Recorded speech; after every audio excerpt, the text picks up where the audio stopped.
How do you operate the soul? If you want to permeate the soul of a person, I'm going to teach you.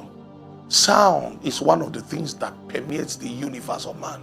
Sound washes into the whole, the entirety of your being.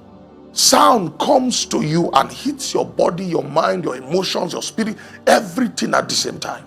So sound is very powerful. If we hear a loud bang now, as that sound hits our body, our mind, our emotions, everything will rise that moment. You become heightened. Sound can cause you to act a certain way. So there are certain engineering that is being carried out using the mystery of sound. Number 2, pressure. When you are influenced by pressure, there is something that power does to a man. If you put just the right amount of power, of influence upon a man, you can get him to become what the influence wants him to become. I was meditating about something upstairs. I said, how do you worship an ancient God in a modern world?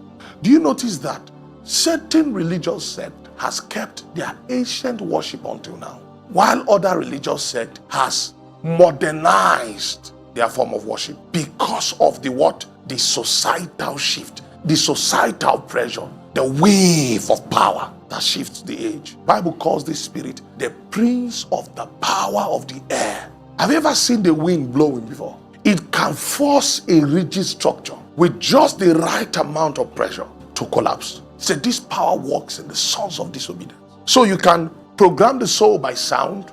You program the soul by power through pressure. Number 3, you can program the soul by pain.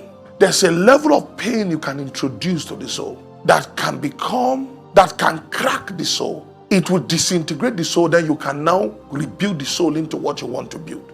There are some times for God to restore your soul, He has to take you through the furnace. Now this wisdom I'm showing you, Satan knows it and the kingdom knows it. You can be made into light. Number 4, you can engineer the soul by love. And this kind of love, the world doesn't have it. This is the kind of love that God gives. And then lastly, you can re-engineer the soul by amnesia, by forgetting.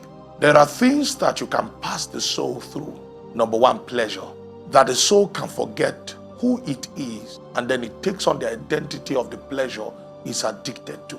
So a whole human being can call himself sexy.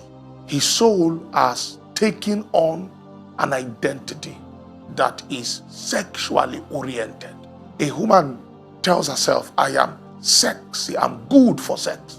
And that becomes the whole entire orientation that soul pursues, expresses, and operates under.